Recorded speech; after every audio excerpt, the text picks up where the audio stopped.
Feuille Nocturne, je vous retrouve pour une nouvelle vidéo qui est la vidéo Le Saviez-vous numéro 5. Alors, je sais qu'elle n'a pas été demandée, mais en fait, je ne voulais plus faire de Le Saviez-vous, mais j'ai trouvé 20 informations hyper cool, hyper rares. Je ne sais pas si vous les connaissez, mais j'ai cherché dans 1000 sites web pour les trouver.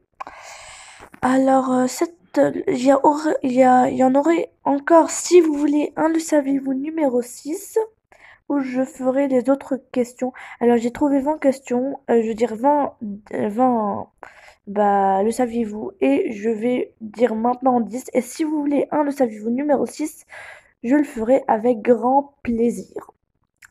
Alors maintenant, commençons la vidéo. Numéro 1.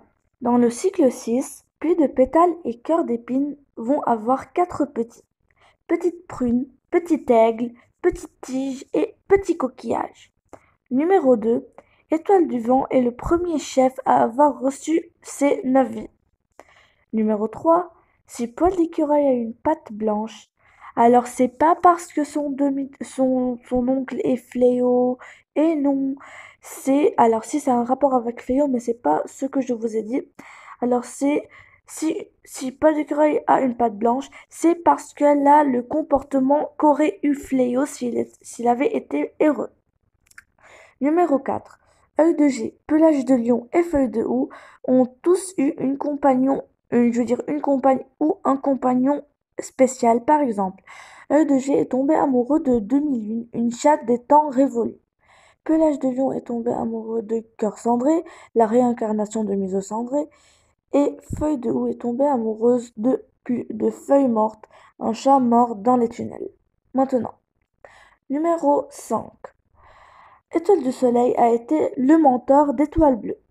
Qui a été le mentor d'Étoile de Feu? Qui a été le mentor d'Étoile de Ronce? Et enfin, qui a été le mentor de Truffe de Sureau? Alors, c'est possible que Truffe de Sureau serait le nouveau chef. Numéro 6. Jolie Plume et Pelage d'Orage ont du sang du clan du Tonnerre venant de leur père, du sang du clan de la Rivière venant de leur mère et du sang du clan du Vent venant de Brise de Nénuphar, avait pour père Plume de Roseau et probablement du sang du clan du Ciel aussi, car Petite Feuille, une descendante du clan du Ciel, est la tante de Plume Grise. Maintenant, numéro 7. Patte d'araignée serait aussi dur avec ses chatons, car il n'a pas reçu beaucoup d'attention de ses parents, puisqu'ils ont eu très vite une deuxième portée. Alors je le comprends, et en plus je ne sais pas comment il a pu avoir des enfants avec cette autre de Chippy. Comment quelqu'un peut l'aimer? Elle est juste entrée dans le clan pour se nourrir et c'est tout. Non mais sérieusement? Bon d'accord, elle a amené 3 nouveaux guerriers, mais ça le fait pas qu'elle rentre, elle ne chasse même pas. Maintenant, numéro 8.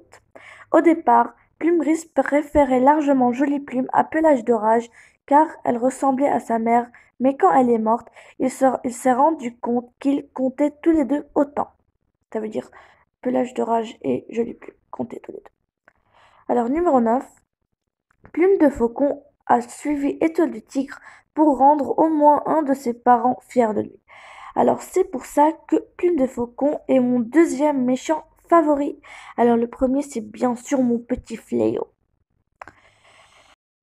Numéro 10, et enfin bien sûr, au début il devait y avoir que le cycle 1.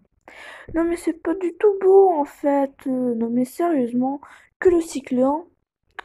Bon, c'est la vie et merci qu'ils l'ont modifié et qu'il y a maintenant je ne sais combien de cycles. Voilà mes gars, j'espère que cette vidéo vous aura plu. N'oubliez pas de me dire dans les commentaires si vous voulez un Le Saviez-vous numéro 6. Et bah, j'espère que je vous ai fourni des informations. Alors dites-moi aussi dans les commentaires si je vous ai fourni quelques informations que vous ne connaissiez pas. Et voilà, alors je vous dis au revoir mes chatons pour une prochaine vidéo. Allez, au revoir mes guerriers.